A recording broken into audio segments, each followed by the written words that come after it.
نماز پڑھنے کے لیے وطن نہیں بنایا گیا کہ ہم نے اذانیں دینی ہیں، نمازیں پڑھنی ہیں، جماعتیں کرانی ہیں۔ یہ کام ہندوستان میں آج بھی ہوتا ہے۔ وہاں مسجدوں میں اذان بھی ہوتی ہے، جماعت بھی ہوتی ہے، تلاوت بھی ہوتی ہے، مدارس بھی ہیں، مساجد بھی ہیں، عربی ادب بھی ہے، سارا کچھ ہے۔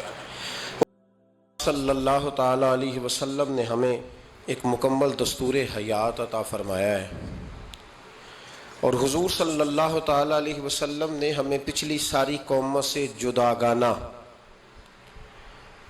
اور ایک بھرپور اور ہر قسم کی خوشبو سے معمور دین عطا فرمایا ہے۔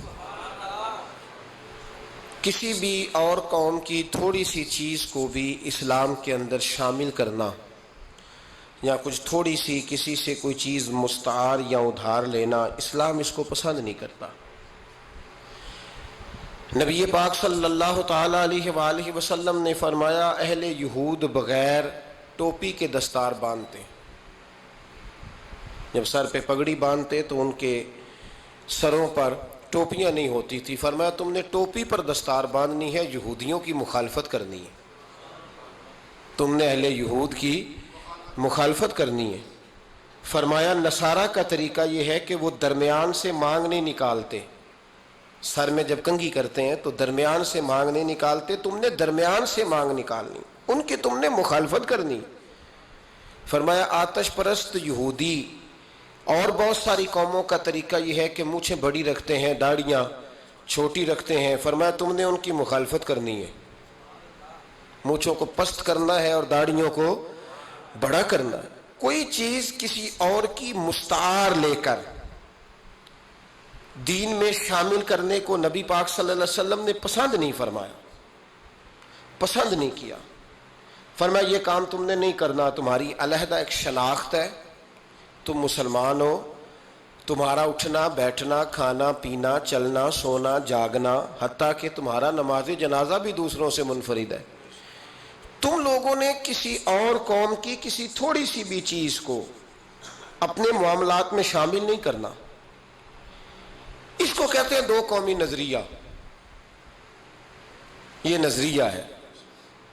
اسی کی بنیاد پر پاکستان بنا تھا کہ ہندو ایک الگ قوم ہے، مسلمان ایک الگ قوم ہے، ان کا اٹھنا بیٹھنا کھانا پینا ہم سے بالکل علیحدہ ہے اور ہمارا ان سے بالکل علیحدہ ہے۔ طرز زندگی، طرز معاشرت، معیشت کہیں ملتی نہیں ہندوؤں سے مسلمانوں۔ لہٰذا ہمیں ایک ایسا وطن چاہیے، ہمیں ایک ایسا وطن چاہیے جس وطن کے اندر مسلمان اپنے طریقے کے مطابق اٹھیں بھی بیٹھیں بھی چلیں بھی سوئیں بھی۔ نماز پڑھنے کے لیے وطن نہیں بنایا گیا کہ ہم نے اذانیں دینی ہیں، نمازیں پڑھنی ہیں، جماعتیں کرانی ہیں۔ یہ کام ہندوستان میں آج بھی ہوتا ہے۔ وہاں مسجدوں میں اذان بھی ہوتی ہے، جماعت بھی ہوتی ہے، تلاوت بھی ہوتی ہے، مدارس بھی ہیں، مساجد بھی ہیں، عربی ادب بھی ہے، سارا کچھ ہے۔ وہ پریشان کرتے ہیں، اس سے قطع نظر کرتے ہیں، وہ تکلیف دیتے ہیں، لیکن پابندی نہیں ہے۔ یہ سارے کام وہاں بھی۔ پاکستان نماز کے لیے نہیں بنا،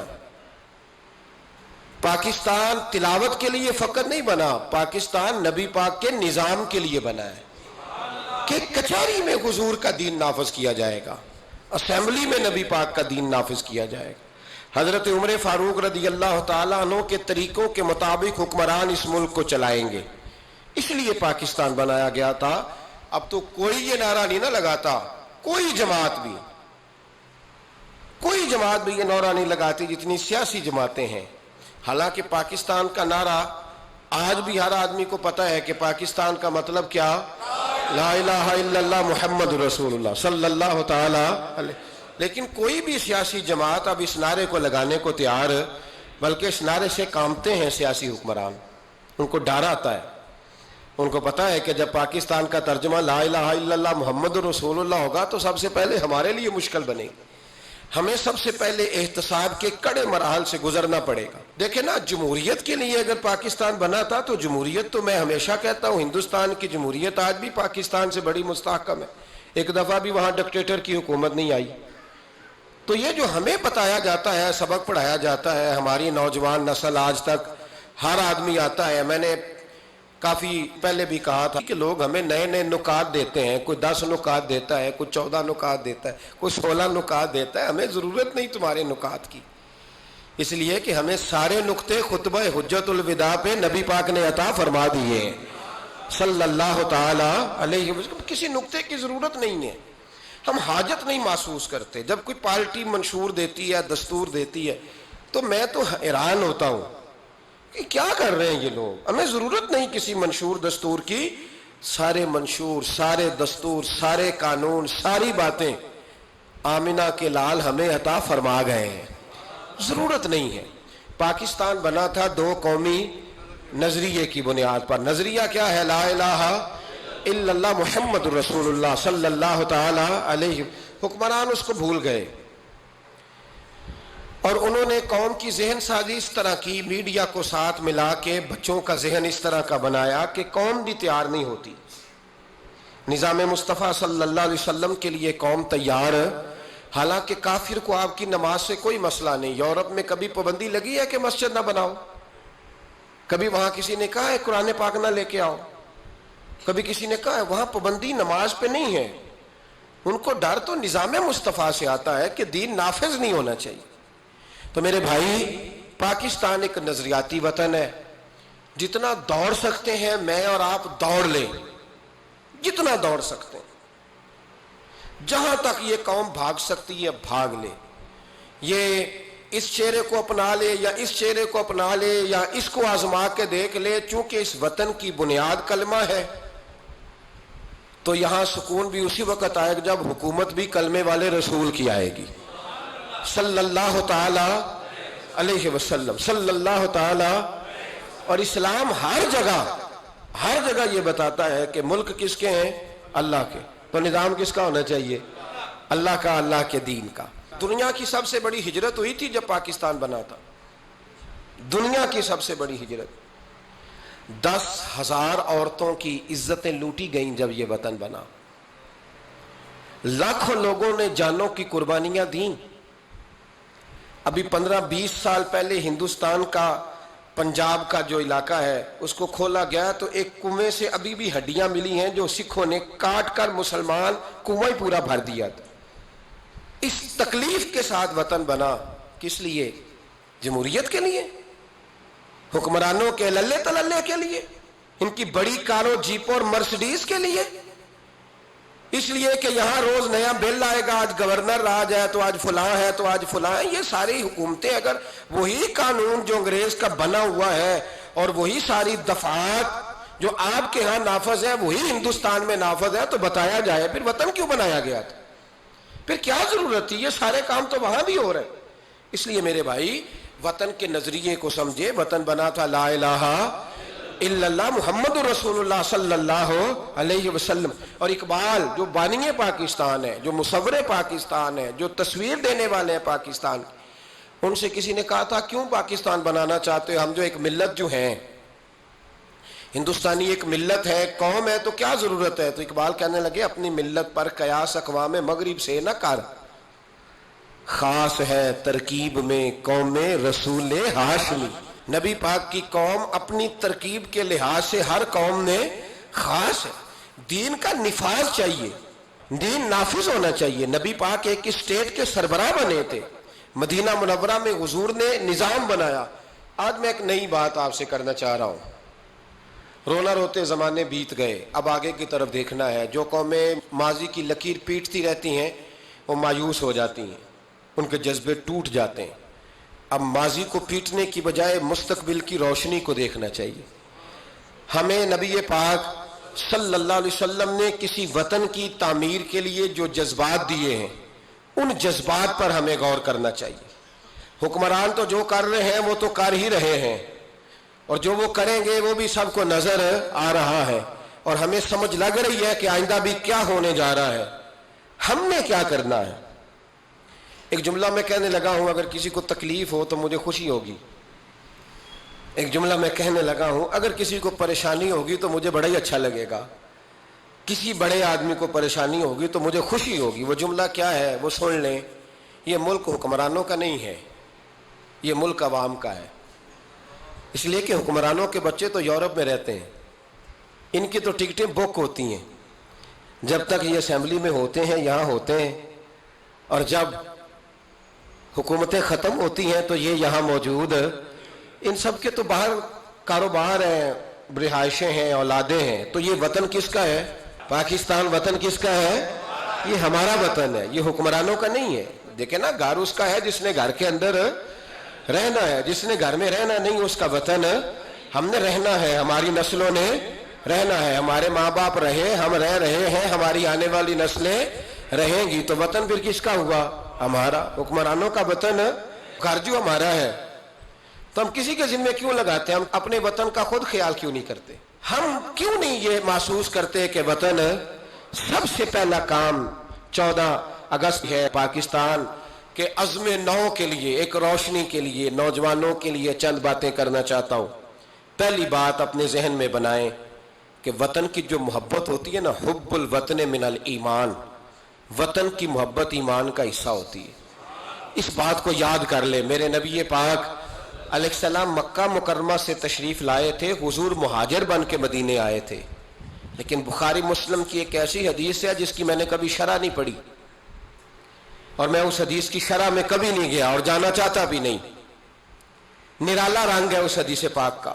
میرے محبوب پاک علیہ السلام مہاجر بن کے مدینے آئے، لیکن حضور نے ایک موقع پہ فرمایا، سنو بھائی مہاجرین اور انصار، کان کھول کے سنو۔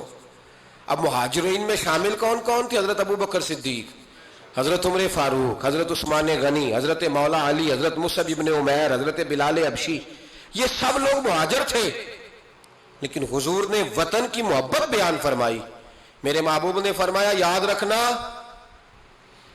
اگر کبھی لوگوں میں اختلاف رائے ہوا اور لوگوں کی دو لائنیں بن گئیں، ایک قطار ادھر جا رہی ہے لوگوں کی اور ایک قطار ادھر جا رہی ہے، تو فرمایا اگر تم مجھے دیکھو گے نا میں کس قطار میں ہوں، تو میں تمہیں اس قطار میں ملوں گا جس قطار میں میرے مدینے والے جا رہے ہوں گے۔ میں کہہ رہا ہوں بلا تبصرہ، بغیر تشریح کے اس روایت کو دیکھیے گا، حضور نے اپنے وطن سے پیار کیا اور اپنے وطن کے لوگوں سے محبت فرمائی۔ حضرت ابو ہریرہ فرماتے ہیں جب ہم سفر سے واپس آتے تھے نا، سفر سے واپس لوٹتے تھے اور مدینہ منورہ کی عمارتیں نظر آتی تھی، مکانات نظر آتے تھے، تو ہم حضور کا جذبہ دیکھتے، میرے محبوب پاک گھوڑے کو تیز کر دیتے، سواری کو دوڑاتے، یا رسول اللہ کیا ہوا؟ فرمایا جلدی کرو میرا شہر آ گیا ہے، میرا علاقہ آ گیا ہے۔ حضور نے اپنے وطن سے پیار کیا، اگرچہ اس وطن کی انفرادیت اپنی جگہ پہ ہے، اس کی عظمت اپنی جگہ۔ ایک پہلو ان حدیثوں سے یہ بھی ملتا ہے کہ جس جگہ ہم رہتے ہیں ہمیں اس وطن سے پیار ہونا چاہیے، ہمیں پاکستانی ہونے پر فخر ہونا چاہیے۔ مدینے کے بعد، مکے کے بعد اگر ہمیں کسی وطن سے پیار کرنا چاہیے تو پاکستان سے کرنا چاہیے، اس کی گلیوں سے، اس کے کھیتوں سے، اس کے کھلیانوں سے، اس کے گاؤں سے، اس کے شہروں سے ہمیں پیار کرنا چاہیے، ہمیں محبت کرنی چاہیے۔ ہمارا معاملہ کیا ہے؟ ہم صرف اپنے گھر سے پیار کرتے ہیں، اس لیے 1.25 کروڑ روپیہ بنگلے پہ لگ جاتا ہے، 10,000 روپیہ لوگ اپنی گلی پہ نہیں لگاتے۔ وہ گلی کس کی ہے؟ اس پہ کیوں نہیں پیسے خرچ ہوئے؟ کہتا ہے وہ ٹیکس دیتا ہوں تو ٹیکس والے خرچ کریں گے۔ او خدا کے بندے، وطن تیرا ہے تو گلی بھی تیری ہے، اس کی تعمیر کی ذمہ داری بھی تیری ہے، تو چھوڑ۔ اگر وہ اتنے ہی اچھے ہوتے تو اب تک سنور نہ گیا ہوتا۔ تو اپنی گلی کا خیال کر، تو اپنے علاقے کا خیال کر، تو اپنی بستی کا خیال کر، تو توجہ دے، تو اس کی تعمیر میں کردار ادا کر۔ الیکشن آیا تو لوگوں نے کوڑے کی تصویریں کھینچ کھانچ کے سوشل میڈیا پہ ڈالی، فلاں ایم صاحب نے بھی اپنے علاقے سے کوڑا نہیں اٹھوایا، فلاں نے بھی کوڑا نہیں اٹھوایا، فلاں نے بھی کوڑا نہیں اٹھوایا۔ کوڑا جب بارش ہوتی ہے تو تعفن پھیلتا ہے۔ مجھے کچھ سانس میں تکلیف ہوئی تو ڈاکٹر صاحب سے جب میں نے مشورہ کیا تو وہ مجھے کہنے لگے کوئی تعفن والی جگہ نہیں ہونی چاہیے، اس سے آپ بچیں، درختوں کے پاس رہیں، پتوں کے پاس رہیں جہاں سے آکسیجن تازگی ملے۔ اور یہ ضرورت صرف مریض کی نہیں ہے، یہ ہر اس شخص کی ضرورت ہے جس کی سانسیں چل رہی ہیں، اس کو اس کی حاجت ہے۔ کوڑے پر جب بارش پڑتی ہے تو تعفن پھیلتا ہے، ایسی سخت بدبو آتی ہے جس سے امراض پیدا ہوتے ہیں۔ حکمران نے کوڑا نہیں اٹھایا، بلدیہ کے لوگوں نے ذمہ داری محسوس نہیں کی، ایم این اے صاحب کے حلقے میں ڈھیر لگے ہوئے کوڑے کے۔ لیکن ایک سوال ہے، پوچھنے کی اجازت ہونی چاہیے، وہ سوال یہ ہے کہ کوڑا اٹھانے والے نے تو نہیں اٹھایا، پر بتائیے کوڑا پھینکا کس نے تھا؟ جو آدمی سودا خریدنے کے لیے 4 گلیاں آگے جا سکتا ہے وہ کوڑا پھینکنے کے لیے بھی تو جا ہی سکتا ہے نا، اس کو پتا ہے نا کوڑا پھینکنے کی جگہ، پھینکا کس نے کوڑا؟ اچھا ایک بات اور ذرا آپ کی توجہ کے لیے، سوشل لوگ ہیں ہم معاشرے کا حصہ ہیں، ہمیں معاشرے میں لوگوں کی ضروریات درپیش رہتی ہیں۔ سوشل لائف میں اگر آپ تھوڑا سا آگے بڑھیں نا، آپ کے گھر میں جو بیٹی کا رشتہ دیکھنے آتا ہے نا، وہ جن چیزوں پر کمنٹس کرتا ہے نا، ان میں ایک چیز یہ بھی ہوتی ہے، وہ لوگ کہتے ہیں بھائی آپ کا گھر بھی اچھا ہے، آپ لوگ بھی اچھے ہیں، لیکن جس علاقے میں آپ رہ رہے ہیں نا وہ علاقہ صاف ستھرا نہیں ہے، وہ علاقہ اچھا نہیں ہے، وہ اس چوک میں بھی کوڑا پڑا ہے، پچھلے چوک میں بھی کوڑا پڑا ہے۔ تو یہ جو گلیوں میں کوڑا پڑا ہوتا ہے نا، یہ اس مقامی لوگوں کی تہذیب کی عکاسی کرتا ہے۔ آپ اس پہلو پر یہ میں اپیل کر رہا ہوں، میں گزارش کر رہا ہوں، میرے بزرگ میرے دوست ناراض نہ ہو، میری بات پر توجہ دیں۔ اب سنیں میرے نبی پاک صلی اللہ علیہ وسلم نے ہمیں تربیت کیا دی۔ حضور علیہ السلام فرماتے ہیں، امام رازی نے تفسیر کبیر میں حدیث لکھی ہے، محبوب فرماتے ہیں قیامت کے دن اللہ تبارک و تعالی ایک گناہگار کے بارے میں جنت کا فیصلہ فرما دے گا۔ وہ گناہگار بڑا تھا، بڑا مجرم تھا، بڑا، بندے کو پتا ہوتا ہے نا اپنا کہ وہ کتنا وہ گناہگار نہ رب کے کرم پر رو پڑے گا، اپنے رب کی عطا پر شرمندہ ہو کے روئے گا اور ہاتھ باندھ کے عرض کرے گا مولا میں تو جانتا ہوں میں کیا ہوں، ایسی کون سی میری نیکی تھی کہ تو نے مجھے بخش دیا۔ وہ خود شرمندہ ہو کے تڑپ کے بولتا ہے، تڑپ کے، میری اجرت میری محنت سے زیادہ کیوں ہے، میرے محسن تیرے احسان سے ڈر لگتا ہے۔ تو وہ خود بول پڑا، کہنے لگا مولا مہربانی فرما مجھے بتا یہ میرے اوپر کرم کیسے ہوا، میں تو اس قابل نہیں تھا۔ تو میرے محبوب پاک علیہ السلام فرمانے لگے، رب کریم اس سے فرمائے گا ایک دن رات کو نہ تو اپنی گلی سے گزر رہا تھا، دیکھنے والا کوئی نہیں تھا جو تیری تصویر کھینچ کے سوشل میڈیا پہ ڈالتا، کوئی اخباری نمائندہ نہیں تھا جو فٹافٹ اخبار میں خبر دیتا، کوئی لوگ نعرے لگا، تو اکیلا تھا، رات بھی تھی اندھیرا بھی تھا، گلی سے گزرتے ہوئے تیرے پیر سے کروڑا ٹکرایا تھا، رات تھی، کوئی دیکھنے والا نہیں، تعریف کرنے والا نہیں، تو نے وہ روڑا اٹھا کے پھینک دیا تھا، کیوں پھینکا تھا؟ تو نیکی چونکہ اس کی نظر میں معمولی تھی تو وہ بھول چکا تھا، کہے گا یا اللہ وہ والا روڑا، وہ ایک روڑا مالک کریم، وہ تو میں نے اس لیے اٹھایا تھا کہ میرے محلے میں بوڑھے بھی رہتے ہیں، بیمار بھی رہتے ہیں، بچے بھی رہتے ہیں، کمزور بھی رہتے ہیں، اس لیے اٹھایا تھا کسی کو ٹھوکر نہ لگ جائے۔ میرے محبوب فرماتے ہیں عرش کے مالک نے فرمایا، رب کریم نے فرمایا تو رات کے اندھیروں میں روڑے اٹھا اٹھا کے میرے بندوں کا خیال رکھے تو میں آج قیامت کے دن تیرا خیال نہ رکھوں؟ فرمایا اس ایک روڑے کے اٹھانے کی برکت سے میں نے تیرے لیے جنت کا فیصلہ فرما دیا ہے۔ تو اگر آپ اپنی ہی گلی کا کوڑا اٹھائیں، اگر اپنی ہی گلی کے روڑے اٹھائیں تو اس سے ہمارا وطن سنورے گا، اس سے ہماری گلیوں میں، ہمارے علاقوں میں، ہمارے محلے میں، ہمارے علاقے میں صفائی پھیلے۔ راولپنڈی میں سیاستدانوں نے اور سپورٹروں اور ووٹروں نے بڑی گندگی پھیلائی، پوسٹر لگائے، وہ پھٹتے تھے، بارش ہوتی تھی تو وہ گلیوں میں بہتے تھے، تباہی تھی۔ تو اخبار پہ سارا وہ ان بچوں کا وہ طریقہ آیا، انہوں نے کیا کیا کہ 15-20 بچوں نے مل کے پروگرام بنایا کہ گانے ڈالنے والے تو ڈال کے چلے گئے، میں نے شروع میں کہا ان کا تو وطن ہی نہیں، تو انہوں نے کہا کہ محلہ تو ہمارا ہے نا، اس گلی سے گزرنا تو ہم نے، تو ہم کیوں امید رکھتے ہیں کہ وہ جیتنے والا آئے گا یا ہارنے والا آئے گا اور وہی اٹھائے گا، گلی ہماری، محلہ 15-20 پڑھے لکھے نوجوان، یہ تعلیم یافتہ طبقہ ہوتا ہے۔ تعلیم یافتہ طبقہ وہ نہیں ہوتا کہ لمبے بال رکھ کے تو گلی کے کونے پہ کھڑے ہو کے کہے یہ سارا محلہ جاہلوں کا ہے، دیکھو روڑی لگائی، یہ تعلیم نہیں، یہ جہالت ہے۔ تعلیم یافتہ وہ ہوتا ہے جو آگے بڑھ کے دابڑا لے کر، کئی اٹھا کر، کدال پکڑ کر وہ کوڑا اٹھائے، وہ تعلیم یافتہ بندہ ہوتا ہے جو وطن کی تعمیر میں اپنا حصہ ڈالے۔ ان نوجوانوں نے کام کیا، اسی وطن کے رہنے والے، اسی وطن کے باسی، وہ کہتے ہیں ہم 15 نکلے تھے، پھر سارا وطن اٹھا اور ڈھیروں اور ہزاروں علاقوں کے لوگوں نے ان کی تقلید کی۔ تو پہلا کام یہ کریں کہ وطن سے پیار کریں، دوسرا کام یہ کریں کہ اس کی صفائی میں اپنا حصہ ڈالیں۔ ہم کیوں انتظار کرتے ہیں کوئی گرانٹ آئے گی؟ میری ذاتی رائے یہ ہے، میری ذاتی رائے کہ جتنے گلی میں مکان ہوتے ہیں نا، سب کے گھروں کے اندر سہولیات ہوتی ہیں، وہ سارے اگر ملیں تو میرا خیال ہے ان کی اپنی گلی کا نظام صحیح ہو ہی سکتا ہے۔